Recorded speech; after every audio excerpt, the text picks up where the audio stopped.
Do not involve the rendering of personalized investment advice, but are limited to the dissemination of general information. A professional advisor should be consulted before implementing any of the options presented.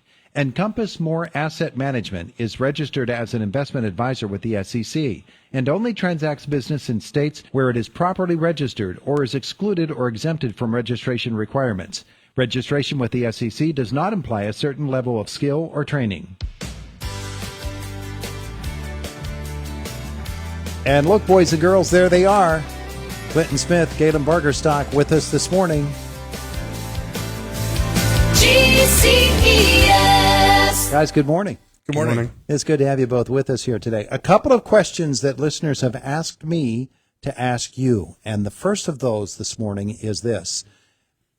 With the way the economy is, with inflation the way that it is, should that be affecting the way that I'm preparing for retirement? Because it's, we hope temporary, but does it stay up here all this time? Does it continue to rise? How do I adjust, or can I adjust my retirement savings in view of inflation and how bad it's been the last couple of years? So I think inflation is definitely, it's in the 5 biggest mistakes or challenges that retirees face. Inflation now, if you have $1,000 today and it keeps on track with the way inflation is right now, in 30 years, which some people are living 30 years in retirement, that $1,000 in 30 years is only going to be able to buy you like $520 worth of goods based off of how money is right now. So inflation is definitely one of the things that people need to be looking for when they're definitely planning for retirement. Yeah. Galen, weigh in on that. Yeah, I mean, I have the same views. Inflation is definitely going to be there, but, essentially there's also going to be a lot of things that aren't there anymore when you retire. Usually your home is paid off, or if not paid off, almost paid off. That's one of the biggest questions I get. Should I finish paying off my home before I retire? Mm-hmm. So, inflation is going to be there.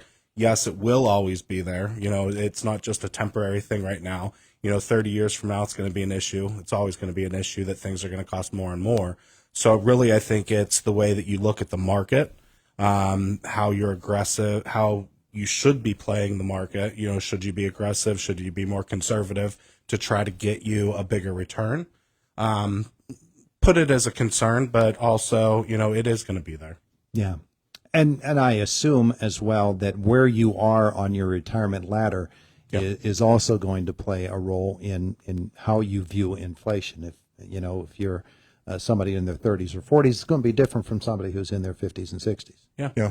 Yeah. I mean, you have to roll with the punches. Like, I always loved doing appointments online. That's something that I liked. I thought it was going to be great when I got my first tablet. Unfortunately, nobody really caught on to it until COVID, until something major happened, and then everybody had to go online because they still had to retire. So you're not going to stop the process. Life is still going to keep on going no matter what hits you. Yeah. I would say just at the end, when you retire, you don't want to have it where you haven't considered inflation. Do you know what I mean?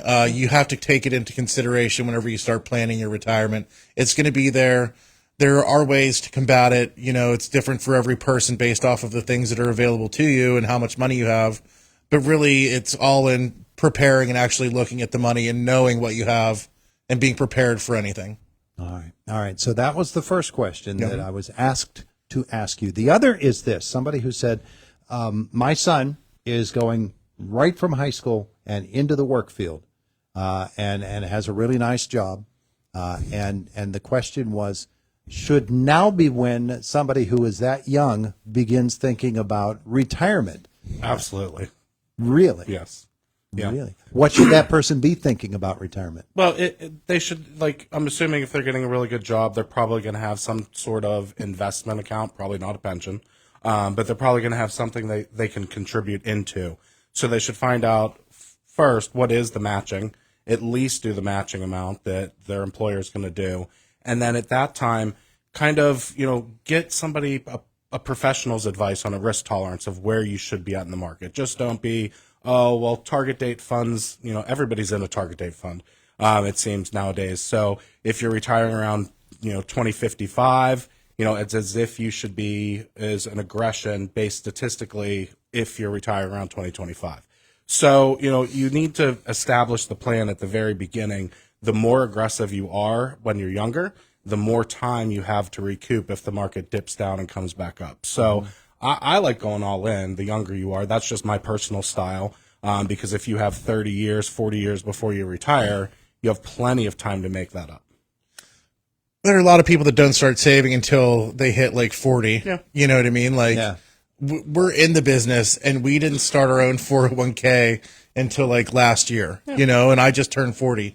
So for somebody that can start whenever they're 18, 19, 20, they're going to end up having twice as much as what we do in retirement if they start at 20 rather than 40. So it's really just being prepared.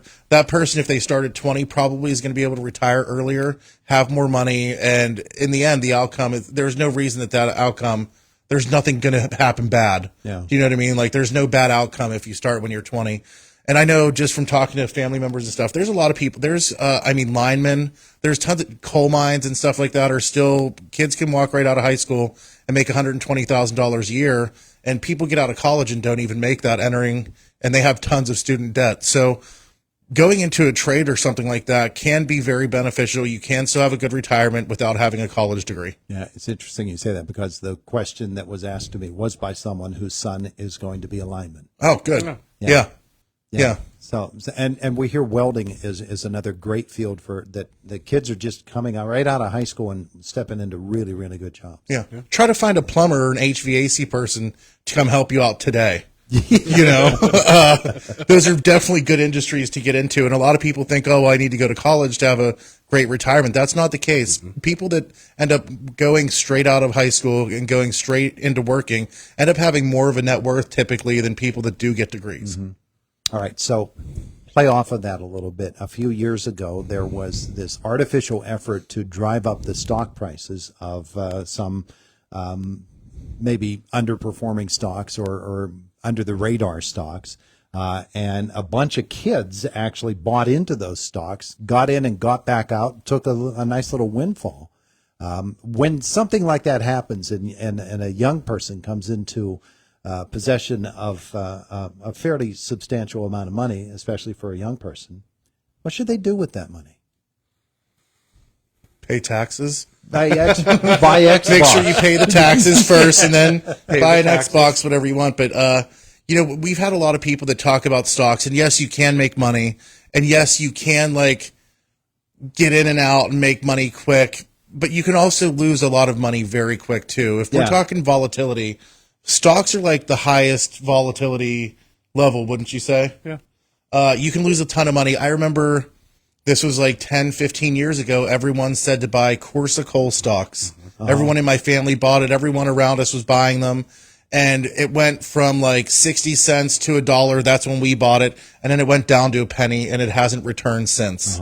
So everyone that we know lost money on that. We pulled money out of our old TSP that we had from when we were in the military and put money into that. Everyone lost everything that they put in. Yeah. That's the bad side of it. That can definitely happen. So I wouldn't recommend people play with stocks unless you really have money that you can lose, but people do make money off of it. Number one thing you should do is pay taxes on it. That way you don't get in trouble with Uncle Sam. And then after that, do whatever you want with it. Put it into retirement, spend it. Yeah. It's probably not going to be happening constantly. Yeah. Do you know what I This mean? was the GameStop thing a couple of years ago when GameStop, they drove its price up artificially high, and then people jumped in and jumped right back out, and they were okay. Yeah. Some people jumped in and thought, I'm going to hold.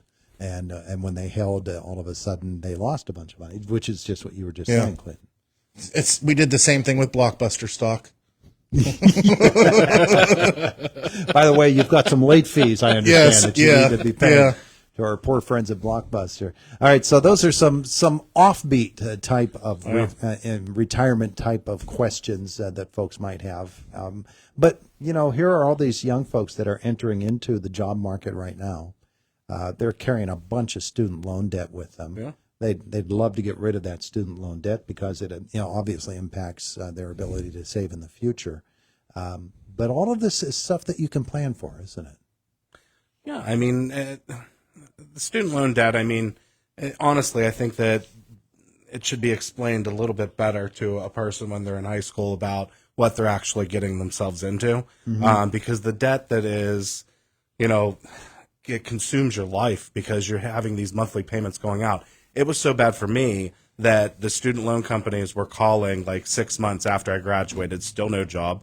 And I joined the military. So I did it the old school way where I had the military pay my student loans, you know, and, you know, nowadays, you know, people are hoping for loan relief from the government, which is, you know, it's good. It's going to help people out. But, you know, honestly, it's that debt that you're taking right at the very beginning that hurts a person because you're trying to dig yourself out right at the very beginning. Yeah. And that's why the trade schools, you know, it is, I don't want to say they're free because you're still paying to go to a trade school, but it's going to be cheaper, less debt, and then you're going to start with a career most likely, and it's going to be a lot easier for you to handle. Yeah, starting out in a hole is obviously not the easiest thing in life to do.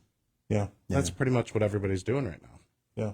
Yeah, yeah. One of the other biggest challenges in retirement, I would think, would be volatility. You know, like those events where no one sees it coming, like the pandemic. You know, that affected the stock market. It affected people's retirement. It affected people's ability to retire. And that's one of the things that is also hard. That's one of the other challenges for retirement.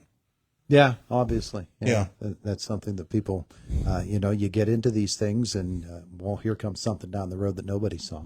Yeah. And all of a sudden you have to make adjustments. But Galen, of course, you're in the business of setting people up so that should they take an unexpected hit like that, it won't devastate them.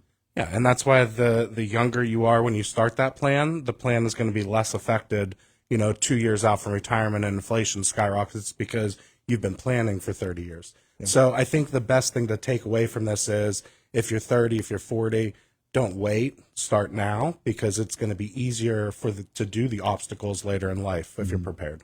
Yeah. All right. So for folks that want to get started in that respect and figure out just how they're going to approach retirement, whether they're very young or they're getting toward retirement age, what should they be thinking with GCES? You can give us a call, 724-915-0000. You can visit us on Facebook. It's under GCES. You can also stop into our office, 1780 Philadelphia Street. Someone's there pretty much 9 to 5 every day. Mm-hmm. Podcast going well? Just getting started. Just getting rolling? Yeah. Yeah. Cool. Well, look forward to hearing more about that.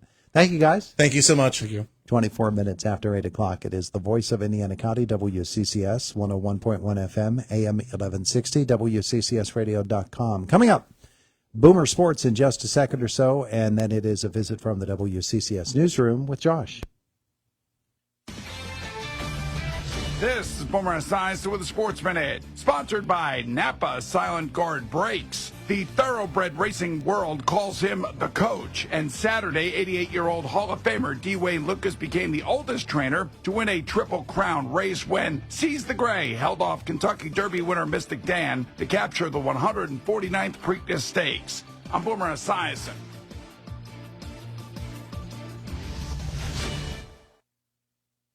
For nearly 2,000 severely injured veterans, everyday life has become filled with barriers. So we build specially adapted homes at Homes for Our Troops.